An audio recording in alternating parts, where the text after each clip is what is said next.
Cognamentos Podcast.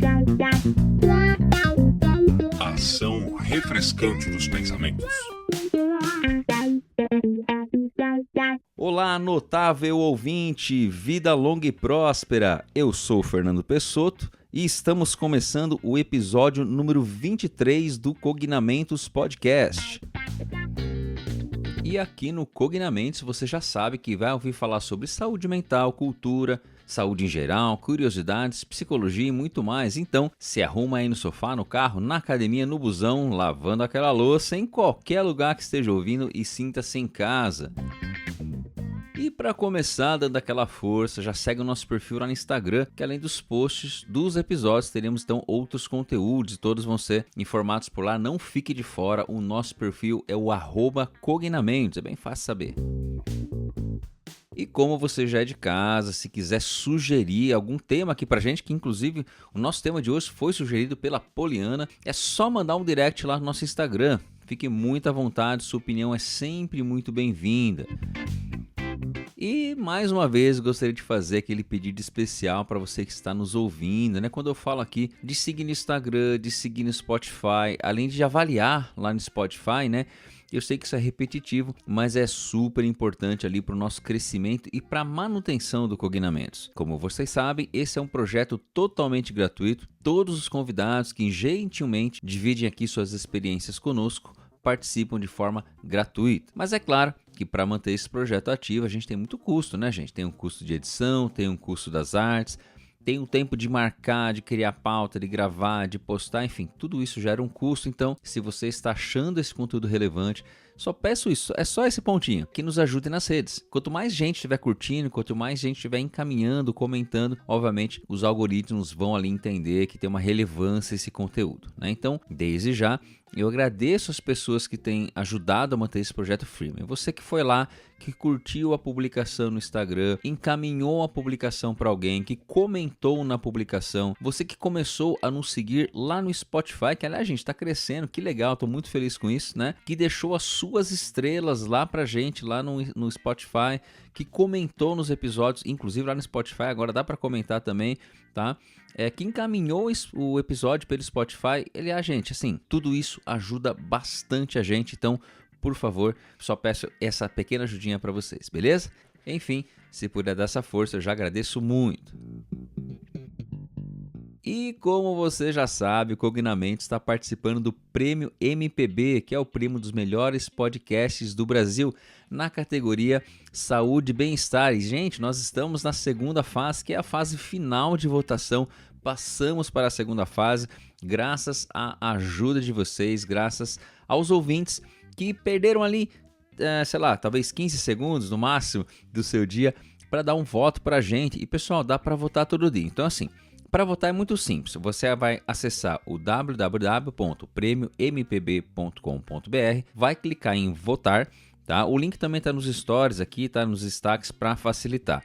E aí você vai fazer um pequeno cadastro ali e vai votar no Cognamentos. E olha só que legal, dá para votar uma vez por dia, uma vez por dia, tá? Então dá para você votar muitas vezes ainda pra gente, tá? Então dá aquela força para que a gente possa ampliar a divulgação de informações importantes sobre saúde mental e bem-estar entre a sua rede. E rapidinho aqui, gente, antes da gente ir para o nosso episódio, iniciamos uma super parceria com a Leplus Studio que está apoiando o Cognamentos. A Leplus Studio é uma aceleradora de empresa focada em alta performance e auxiliam negócios a aumentarem o seu faturamento por meio de estratégias sobre medida, tanto nas mídias sociais como na loja, tá? Então, se você quer divulgar a sua marca, o seu nome, o seu produto, o seu serviço, entre em contato com eles, pode ser pelo @LeplusStudio, você vai falar ali com o meu amigo, com o Abdu, e ele vai fazer uma análise das suas necessidades e projetar a melhor solução para você. Não deixe de conferir o trabalho da Leplus Studio. E só lembrando, antes de ir para o nosso episódio, que nós estamos com um grupo exclusivo no Telegram, em que nós podemos continuar as discussões dos episódios. Além de vocês votarem também nas artes de capa, trocarem ideia lá comigo, com outras pessoas da comunidade ali, e ainda receberem alguns materiais dos assuntos que nós discutimos nos episódios. Então, não fique de fora. Basta você acessar nosso Instagram e até os nossos destaques. Lá tem um link para o grupo. Esteja muito à vontade para participar de mais essa iniciativa. E é claro, depois que você ouvir esse episódio, encaminhe para aquela pessoa que você sabe que vai gostar desse assunto, tá? Nos ajude a compartilhar informações importantes sobre saúde mental e bem-estar na sua rede. E temos mais uma novidade. Se você quiser falar com a gente, se você quiser ver um pouco do nosso conteúdo, você agora pode acessar o nosso site. Pois é o www.cognamentos.com.br. E o legal de lá é que todas as nossas dicas, né, na sugestão do Fale-me Mais sobre isso, você pode clicar lá e ir direto para as dicas, verificar lá o livro, o filme, enfim, fica até mais fácil de você encontrar. E se você quiser falar com a gente de outra forma, é só escrever para contato@cognamentos.com.br. Vai conferir essa novidade lá. E vamos para o nosso episódio. E neste episódio, que foi um tema sugerido pela Poliana sobre psicologia forense, psicologia jurídica, inclusive quero saber se tem diferença disso, tá? Tenho 2 super convidados, né, que vão se apresentar, que são pessoas experientes na área e que vão contribuir aqui com esse assunto e vão falar bastante pra gente. E já adianto que essa é uma área que eu entendo bem pouco, tá, gente? Que legal que eu tenho 2 pessoas aqui que são referências para falar e aí a gente vai poder desenvolver muito esse conteúdo. Por favor, pode se apresentar para os nossos ouvintes. Olá, então, aos ouvintes. É uma satisfação, Fernando, estar participando desse podcast. Eu acho muito legal essa forma da gente poder chegar, né, às pessoas que estão interessadas, principalmente as pessoas que trabalham na área da psicologia, ou estão principalmente em formação na área da psicologia, e que hoje já tem um foco, muitas vezes ingressam no próprio curso, pensando já em trabalhar nessa área. Eu sempre digo, sou um pouco mais antiga, né? Quando eu comecei, isso faz 40 anos, mais de 40 anos, né? Não havia toda essa nomenclatura, não havia essa identidade de psicólogo jurídico ou forense, e eu acabei meio que entrando nessa área de uma forma bastante, vamos dizer assim, imprevisível, não foi algo planejado para poder ingressar nessa área. Mas é uma satisfação, enfim, aqui até poder contar um pouquinho, né? Enfim, eu passei por alguns anos trabalhando no sistema penitenciário, eu sou aqui de Porto Alegre, trabalhei aqui no Rio Grande do Sul, em algumas casas. Depois eu passei num concurso para o Tribunal de Justiça e aí realmente eu acabei trabalhando na área mais, vamos dizer assim, relacionadas a questões cíveis, ainda que eventualmente, né, a área de infância a gente acaba também trabalhando um pouco com algumas questões da área criminal, principalmente pelas questões de maus tratos, mas a área civil é uma área que eu estou há mais de 30 anos trabalhando e até gostaria bastante de discutir aqui sobre isso, porque eu acho que às vezes as pessoas não conhecem muito bem os desafios dessa área, que às vezes pode ser muito mais rica em desafios do que a própria área criminal. Mas, enfim, junto com esse meu caminhar de mais de 40 anos, né, na atividade fim, também sempre trabalhei na área da docência, desde o início, né, porque naquele período era vamos dizer assim, uma escassez de pessoas e principalmente de literatura. E eu brinco dizendo, teve um momento aqui na minha história em que eu lia todos os livros que eram escritos sobre psicologia jurídica no Brasil, porque era possível fazer isso com muita tranquilidade. Nós tínhamos um número reduzido de livros, e então eu logo ingressei para a área acadêmica, né, levando junto a área acadêmica com a docência, o meu mestrado, doutorado, sempre buscando entender melhor isso, né? Essa intersecção entre psicologia e direito, e até hoje, né? Depois de aposentada, ainda acabei fazendo um pós-doc, né? Então... Isso é vida de pesquisador mesmo, não aguenta ficar longe, né? A gente tem fica com o mosquitinho ali em volta da gente ali que não deixa a gente parar. Mas é isso, por enquanto, assim, para a gente começar aqui. Beleza, Sônia, muito obrigado. E vamos lá, Lucas, fala um pouquinho de você para o pessoal te conhecer. Olá, queridos e estimados ouvintes. É um imenso prazer estar no Cognamentos agora, com essa companhia de dois grandes pesquisadores e profissionais, o Fernando Pessoa, que é o responsável pela condução do podcast, e a Sônia Rovinski. Então, é meio parecida a minha história com a história da Sônia. Eu também não tinha inicialmente um interesse para adentrar a área jurídica, até porque era muito pouco divulgado na época que eu era estudante, há 20 anos atrás, sobre o campo jurídico. Consequentemente, as possibilidades de despertar esse interesse, despertar esse desejo não ocorreram. A minha inserção veio em razão do concurso público e, consequentemente, ao me deparar com o campo judicial, aquelas velhas perguntas, né? E agora, o que fazer e como fazer? E aí é que a gente vai procurar as referências, e na época a Sônia já era uma referência nacional de altíssimo quilate, né? Então foi a minha balizadora do conhecimento e orientadora do conhecimento dentro do que fazer e do como fazer. E somado a isso, os investimentos na literatura estrangeira, né, Sônia? Que não dá para a gente fugir disso. Sim, Eu sim. concordo com a Sônia de que a literatura nacional, a gente chega a um ponto que já conhece basicamente boa parte dos principais autores e referências. E nesse sentido, a minha trajetória vem se construindo há 15 anos, aproximadamente 15 anos, dentro do cenário jurídico, dentro dessas diferentes demandas. Eu até costumo dizer muito para os meus alunos que eu atuo como um clínico generalista, porque hoje eu atendo tanto demandas cíveis quanto demandas criminais. Ao contrário da Sônia, eu não tive muito essa opção de ir para uma determinada área como a civil, com maior ênfase, né? Então, hoje, fica meio que distribuído esse acesso dentro das duas áreas, da civil e da criminal, com grande quantidade aí de demandas a serem tratadas. Muito bom. E assim, eu conheço o Lucas do IPOG, da gente dar aula e tal. Conheço a senhora da Sapiens de dar aula. A gente conversou há um tempo aí, lá dentro do avião. Lembro que estava conversando do R-Paz ainda, falando do Rochá, enfim. E agradeço muito mesmo, mais uma vez, você estarem aqui. E eu queria começar pensando assim, o que faz? O Lucas falou assim, né? A gente não tinha muito essa questão na graduação. Até hoje na graduação eu percebo isso, não é uma área que tem curso que nem tem, né? Alguns cursos que eu percebo assim, tem em um formato optativo, né? Mas queria saber assim, qual que é a definição, o que realmente faz esse profissional da psicologia dentro da área jurídica?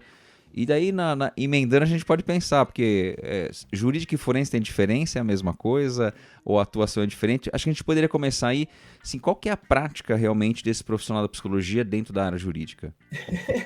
Nós estamos aqui, Lucas, nós temos que decidir quem é que começa. Acho que nós dois temos uma formação muito semelhante, né? Sim. Então, acho que, quem sabe eu começo, depois tu vai complementando. Eu acho que é importante, porque as pessoas às vezes confundem um pouco, né? Confundem. Eu acho que, na verdade, não é nenhuma questão de confusão, é só uma questão de termos, né? Uhum. Que as pessoas podem achar que são coisas muito diferentes. Na verdade, esses termos eles têm também uma conotação da origem, né, da própria língua. Por exemplo, nós vamos encontrar a palavra jurídica muito mais na área da língua espanhola, né? Nós não vamos encontrar a tradução exata no inglês, por exemplo, e lá mais no inglês, por exemplo, talvez outras línguas também não domino todas assim nesse sentido, mas assim fica muito mais com a conotação de forense, né? Mas igual, eu acho que a gente tem que pensar um pouquinho da onde vem essa, né? Quando pensa em forense, nós estamos pensando muito em foro, e nós estamos pensando muito então na área do processo e na área da tomada de decisão. Então, passa pela área investigativa ainda, quando está ainda no inquérito, né? Já seria uma área forense, quando ainda está se buscando elementos, provas para uma tomada de decisão, se vai denunciar ou não vai. Depois, chegando ao foro, né? E forense vem daí. De novo, nós estamos nesse momento com a tomada de decisão do juiz, né? Então, as atividades muito de testemunho e perícia, elas se caracterizam muito por esse nome de psicologia forense. Nós vamos encontrar literatura sempre referindo como psicologia forense. Mas a psicologia, na intersecção com o direito, ela é muito mais ampla. Então, assim, nós podemos pensar em atividades como, por exemplo, mediação, práticas autocompositivas, que a gente diz, né, mais amplas, por exemplo, justiça restaurativa, ou às vezes até intervenções que são além até de uma informação para uma tomada de decisão judicial. Entendi. Né? E no Brasil, o nosso conselho, né, até foi uma decisão deles, enfim, talvez eu acho que entra pela língua também, de definir que todas essas atividades elas se constituiriam numa psicologia jurídica, que daí seria bem no sentido da intersecção, né? Por isso psicologia jurídica, psicologia que está na interação com a área jurídica. Então, hoje, vamos dizer assim, se tiver que sintetizar, já estou me alongando muito aqui, se tiver que sintetizar, seria bem assim, a área da psicologia jurídica, e esse é o reconhecimento que nós temos junto, como especialista junto ao Conselho, ela abarca muitas atividades, né? Então, abarca a justiça restaurativa, intervenções, abarca a mediação, e vai também incluir as atividades que seriam mais específicas dessa área que nós chamamos forense, que, vamos dizer assim, estaria muito ligada ao testemunho e à perícia. E aí entra o trabalho do perito, do assistente técnico, né? Não sei, Lucas, se tu gostaria de acrescentar. Exatamente, é por aí mesmo. A gente tem aqui no Brasil essa grande convergência, essa grande confluência e, ao mesmo tempo, essas divergências em termos de conceito. A gente teve, em 2016, um pesquisador, o Edson Oliveira, que fez uma tese de doutorado para trazer as delimitações entre o que seria a psicologia jurídica, a forense, e a psicologia judiciária, que ainda tem mais esse outro termo, que é aquela psicologia exercida pelo servidor de um tribunal que entrou por meio de concurso público, com provas de concurso público, e a exerce no seu cotidiano. Por exemplo, é o meu caso, é o caso da Sônia. Se a gente fosse fazer essa classificação, eu e Sônia fomos psicólogos, Sônia já aposentada, eu ainda exercendo, psicólogo judiciário. Então, seria meio que um subcampo aí da psicologia jurídica que estaria inserida essa possibilidade. E a gente tem muito essa tradição latinofônica mesmo em países como Espanha, Portugal, França, desse termo psicologia jurídica ser mais frequentemente trazido na literatura. Ao contrário dos países anglo-saxônicos, que a gente percebe que o termo psicologia forense abarca tudo, abarca toda essa demanda de avaliação, demanda de tratamento, que não é uma realidade que a gente tenha tão frequentemente aqui no Brasil, demandas de consultoria. Então, se a gente fosse resumir isso, são questões meramente linguísticas. Aqui no Brasil, por ser um país de origem linguística latina, a gente mantém o termo jurídica, seguindo a tendência na Espanha, França, Itália, Portugal, e nos debruçamos sobre o fazer, sobre o pensar e sobre o agir nas diferentes relações com o sistema de justiça. A priori, se a gente fosse pensar, por exemplo, o psicólogo que atua em CREAS, em Centro de Referência Especializado da Assistência Social, teriam fazer tanto social como teriam fazer jurídico, à medida que ele acompanha adolescentes em conflito com a lei e precisa emitir relatórios para o juiz.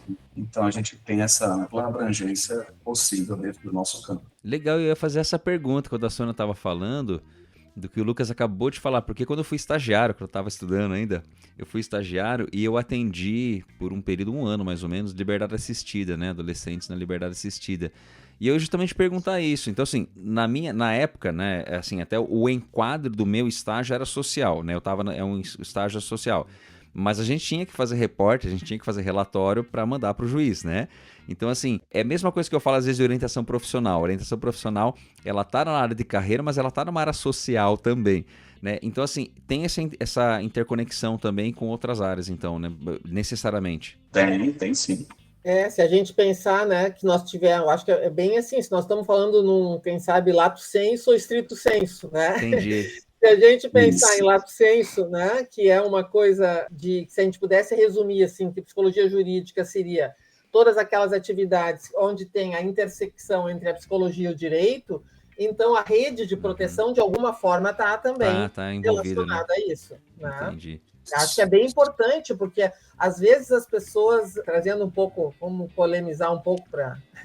Às vezes as pessoas ainda, eu acho que existe um viés, apesar de hoje já se ter uma leitura mais assim de interesse, no sentido de ser uma área, né, que pode trazer, como falou no que se vê em séries, essas coisas assim, né, um atrativo, mas ainda também, muitas vezes, nós vamos encontrar profissionais que têm uma resistência muito grande.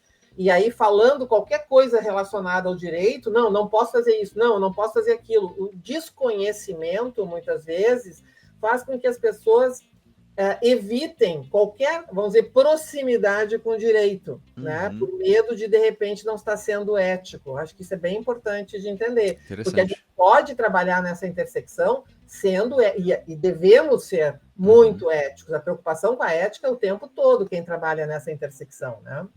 É verdade. A Sônia tocou num ponto que eu costumo sempre dizer para os meus alunos. Nós, psicólogos jurídicos, nós andamos sempre com o sinal amarelo ligado. Nunca com o sinal vermelho, porque a gente precisa agir, e nunca com o sinal verde, porque a gente não pode fazer só por fazer. A gente tem um fazer pensante, reflexivo, em termos teóricos, técnicos e principalmente éticos a todo momento. Então, o que eu costumo dizer, sempre que eu estou chegando a uma conclusão, eu pergunto, epa, mas quais seriam as outras prováveis conclusões que eu poderia ter para esse caso? Né? O que eu tenho aqui que vai me mostrar e sinalizar outras prováveis conclusões sobre o que eu posso fazer e sobre o que eu posso fechar em termos de parecer sobre o caso. Então, é muito importante esse destaque que a Sônia faz em razão disso, né? E nós temos também, Fernando, o psicólogo jurídico, ao contrário, por exemplo, se a gente for pensar o psicólogo hospitalar, que está dentro de uma unidade hospitalar, né, necessariamente, o psicólogo vai se configurar um profissional dentro dessa unidade hospitalar, o psicólogo jurídico pode estar dentro do seu próprio consultório. Entendi. Desde que ele seja um psicólogo cadastrado para atuar como perito. E ele vai estar dentro do seu consultório, trabalhando, como a Sônia destacou, em uma atividade relacionada diretamente ao direito, que é a perícia, e ali ele é psicólogo clínico, nos momentos que atua como terapeuta, mas ele é psicólogo jurídico nos momentos que ele atua como um profissional que vai precisar realizar uma perícia para emitir um laudo e subsidiar a decisão de um juiz. Perfeito. Eu quero até reforçar, acho que essa abordagem que o Lucas disse é bem importante, né? Não é o local que tu está inserido no sentido de espaço físico que caracteriza a tua atividade, que talvez em outras, né? Em outras áreas seja mais comum. Mas é exatamente o tipo de demanda que tu está atendendo, a quem tu está atendendo, né? E qual é a proposta do teu trabalho. Isso que caracterizaria. E aí já tem um ponto que o Lucas trouxe, né? Que é a questão desse cadastro. Então, assim, você tem que... Legalmente, você tem que exercer, para exercer isso, você tem que estar vinculado de alguma forma. E há uma formação específica para isso? Há uma formação... O cadastro é feito a partir de uma formação mais geral? Tem curso? Como que funciona? Para quem quiser, por exemplo, ir para essa área, né? Esse cadastro é feito de que forma? Então, assim, eu acho que é importante... entender que esse cadastro, né, é para uma atividade específica, né, para quem tem interesse em ser perito, essa é uma das atividades que pode ser exercida. Então, né, eu acho que talvez assim a gente pensar um pouco, quem sabe a gente caracteriza, né, não sei o que o Lucas acha, as formas de se inserir nesse tipo de trabalho, que eu acho que talvez ajuda a explicar. Então, assim, eu acho que uma das coisas que os alunos, né, principalmente quem está interessado em ingressar, muitas vezes ficam muito preocupados como se, para entrar na área da psicologia jurídica, nós teríamos que sempre fazer concurso. Isso hoje não é uma verdade. Então, hoje nós podemos trabalhar nessa área como concursados, e aí nós temos concurso desde o Ministério Público, Defensoria, isso é bem importante salientar, porque se abriu muito campo de concurso, abriu muito. Então, se antes eram basicamente, acho que até historicamente, o psicólogo concursado começou primeiro no sistema penitenciário, em atividades penais, né, dentro da rede de serviços penitenciários. Depois passou para os tribunais de justiça, né, entrando muito na área da infância, juventude, família e tal. E hoje nós temos concurso em Ministério Público, promotoria. E também nós temos que pensar o que nós estávamos falando agora há pouco, né, sobre as atividades, até em ONGs. Né? Então, por exemplo, às vezes acompanhamento de medida, né, dos infratores, muitas vezes são feitas através de instituições que fazem convênios, são ONGs, e o psicólogo que está ali, ele não é concursado, mas ele tem um compromisso, de novo, né, de responder muitas vezes com relatórios, né, o CREAS, como foi dito pelo Lucas.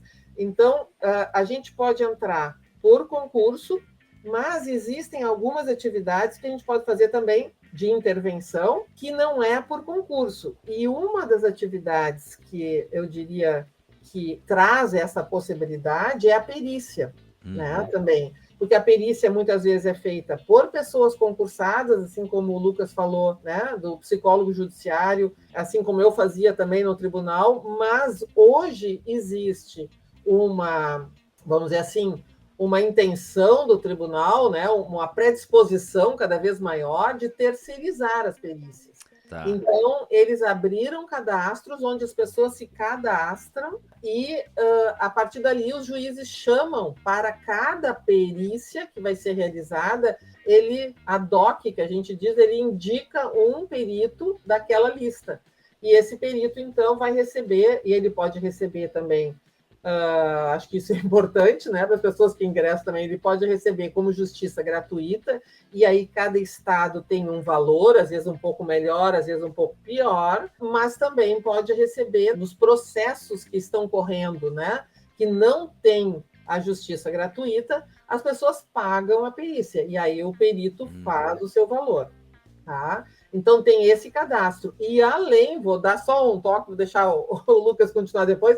Nós temos ainda, nesta relação da perícia, tá? É importante entender que a perícia é um procedimento técnico, e como o procedimento técnico ele está totalmente, vamos dizer assim, no poder deste perito, porque é ele que sabe, né? É importante o ouvinte entender que quando o juiz pede uma perícia, ele pede porque ele não domina determinada área técnica, e aí ele indica um profissional. Então, esse juiz tem limitações importantes para entender se essa perícia foi bem feita. Considerando, então, a ampla defesa, a nossa legislação prevê que existe um outro profissional que pode ser indicado pelas partes, que é o assistente técnico, que é da mesma área do perito, que as partes vão contratar se elas tiverem interesse, não é obrigatório, mas o que é importante entender é que daí esse contrato é feito com a parte, é feito com o advogado. Então, hoje nós temos um número muito grande de profissionais, e hoje, por exemplo, eu que estou já aposentada, eu trabalho basicamente como assistente técnico, assessorando o advogado e a parte que me contrata durante os procedimentos periciais. Tá? Então, também não é concursado. Ótimo, excelente. Então, acrescentando alguns tópicos na fala da Sônia, é por aí mesmo. Hoje o mercado, eu diria que desde 2006, foi quando a gente começou um grande boom nos concursos públicos e, consequentemente, a oferta de serviços especializados dentro dos tribunais aumentaram. A gente tem hoje um sistema judiciário mais aberto para um olhar transdisciplinar. Por muito tempo, as decisões, principalmente no campo de família, elas eram tomadas apenas por princípios jurídicos, né? Às vezes até influenciados por algumas perspectivas biomédicas, como, por exemplo, por que antigamente guarda de filhos era necessariamente da genitora, era necessariamente da mãe. Que havia uma perspectiva médica, biomédica, de que ela era a melhor pessoa para prover inicialmente o que a criança precisa, né? E ali está a amamentação inserida dentro desse cenário. Isso fazia com que qualquer criança, seja uma criança recém-nascida, ou uma criança de 10 anos de idade, ou um adolescente de 15, fosse necessariamente ali colocado sob o regime de guarda da mãe. Mas o direito ele avançou muito nesse olhar transdisciplinar. Hoje, demandas na área de violência contra a criança, demandas de família, demandas de infância e juventude, demandas trabalhistas que envolvem adoecimento no trabalho, que envolvem dano psíquico decorrente de assédio moral ou sexual, e vários outros pontos e tópicos que tangem o direito, eles hoje são compreendidos de maneira transdisciplinar.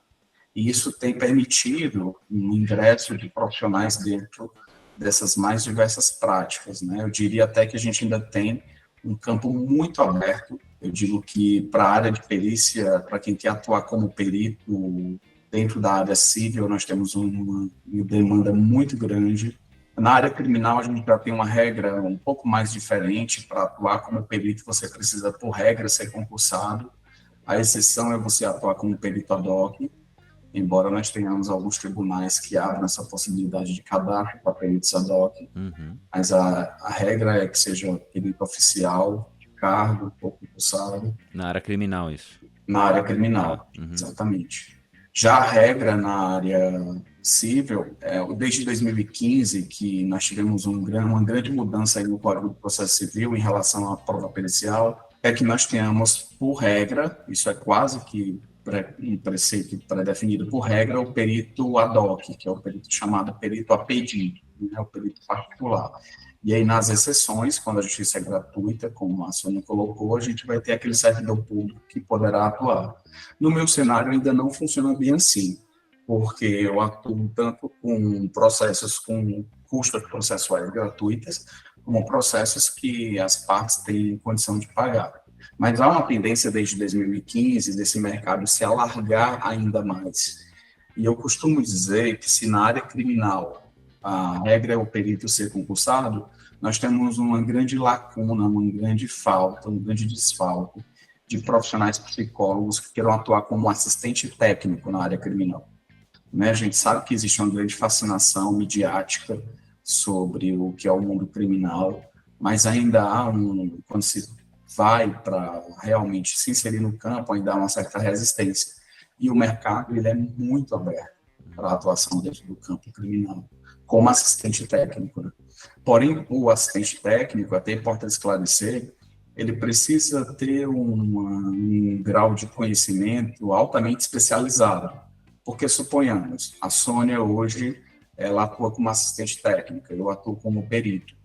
A Sônia vai analisar um trabalho que eu realizei, ela precisa ter um conhecimento para entender até onde o que eu fiz tem amparo ético, tem amparo técnico e tem amparo teórico. Né? Suponhamos que eu utilize um teste como, vamos supor, o Rocha, utilizo o Rocha e passo. E Sônia não teria conhecimento sobre isso, o trabalho do assistente técnico fica limitado na área criminal para ela tirar alguma conclusão. Então, é o que eu costumo dizer. É uma área que requer muita formação, é uma área que requer um profundo investimento dentro da qualificação e do treinamento, é uma área com retorno financeiro. Eu sei que muitas vezes os ouvintes do podcast também querem saber disso. Com certeza. Não é? Ele existe, esse retorno financeiro, mas à medida que o retorno financeiro ele existe, ele varia aí de um nível de moderado a alto, você precisa também ter um alto nível de qualificação. Sim. Esse alto nível de qualificação ele é imprescindível. E é isso que empurrou a Sônia a qualificação especializada, a pesquisa, e me empurra também, né, a pesquisa ao mundo da qualificação e do treinamento. Considerando que a gente está num campo ainda incipiente aqui dentro do Brasil, que eu diria que a gente começou, já não engateamos mais, porque eu acho que já temos alguns avanços, mas começamos a ficar em pé e a dar alguns passos, comparado com países como, por exemplo, a Alemanha, Inglaterra, Austrália, Estados Unidos, Canadá, que eles têm décadas à frente de avanços técnicos e procedimentais. Nós ainda estamos começando a caminhar nesse campo de forma mais sólida. E até acredito, né, pelo que vocês falaram, até porque por ser uma interconexão com outras ciências, com outros saberes, também isso não depende exclusivamente da psicologia, embora, né? Por exemplo, essa questão legal, por exemplo, da inserção, não depende só dos profissionais da psicologia também, né? E na prática, então, pelo que você falou, e esse é um ponto que talvez que conecta um pouco a gente, é a questão da avaliação, né? Avaliação psicológica. Não sei se é uma competência necessária ou ela vai ser exigida, mas é uma das atuações que vai acabar fazendo bastante parte dessa prática, pensando na área criminal, por exemplo, de maneira bem aplicada, né? Então, assim, quer dizer, existe lá um crime, existe uma hipótese ali, e vocês vão ser chamados a gerar um conhecimento, que no caso que a Sônia falou, né? Que o juiz não tem aquela habilidade ali, por exemplo, ligado a comportamento, a personalidade, e é esse tipo de resposta que o profissional vai dar para o juiz dentro do processo e vai contribuir para o processo? Vamos lá, Sônia responde. Bom, enfim, não, eu estava até pensando, Lucas, né, se quisesse entrar um pouco na área criminal, mas eu acho que essa pergunta ela se estende à área criminal e civil E ao civil mesmo também, tempo, tá. né? Não tem Sim, perfeito. diferença. Na verdade, o que acho que a pergunta leva a gente a pensar é que avaliação psicológica é essa. E é uma avaliação psicológica que está dentro de um contexto. Perfeito. Como contexto jurídico, lógico, né? Assim como eu tenho 40 anos na atividade fim de perícia e assistência técnica, eu também tenho no ensino da perícia, né? E eu acho que isso é o que eu vou falar agora tem a ver com aquilo que a gente vai mudando quando a gente leciona, né? E a gente vai se dando conta que as pessoas às vezes entendem, não era isso que a gente queria dizer e que a gente Entendi. disse, né? Então, assim, se num primeiro momento eu acho que eu enfatizei muito nas minhas aulas e tal, que essa avaliação era uma avaliação psicológica diferente, né? E ela é diferente da avaliação clínica, por exemplo. Ao mesmo tempo, ela ainda é uma avaliação psicológica. Então, hoje, eu começo dizendo primeiro assim, ó, primeiro é uma avaliação psicológica. E eu tenho usado, às vezes, até agora o termo clínica forense, para que as pessoas entendam, Isso. porque às vezes eu tenho a sensação de que quando tu fala, não, é uma avaliação forense, não é clínica, parece que tu perdeu a pessoa. É Entendi. como se eu estivesse Isso. avaliando o crime, O crime. avaliando Uhum. entende? E a pessoa desapareceu. E a nossa grande contribuição, tá? Eu acho que isso a gente não pode perder aqui, né, nesse programa, é de que nós estamos levando para o processo, e seja ele qual for, a subjetividade das pessoas que nós estamos avaliando. Então, a nossa avaliação é uma avaliação clínica, só que, né, ela está dentro de um contexto forense e a gente sabe que as pessoas que chegam para essa avaliação chegam diferentes. Elas chegam, às vezes, preparadas, né, ou às vezes até mal preparadas, isso é pior ainda, porque alguém disse para elas que elas tinham que se portar de uma determinada forma, mas elas chegam sempre já tentando controlar as situações, porque elas não chegam para um autoconhecimento, elas chegam para uma atividade fim, que é atingir o direito que elas acham que têm e que elas estão buscando junto aos tribunais, né? Então, elas não veem como vem numa atividade, elas podem simular, elas podem dissimular, elas vão restringir informações, às vezes podem não omitir, mas vão omitir, né? Então, assim, nós temos que estar... E o mais importante nisso tudo não é nós adquirirmos uma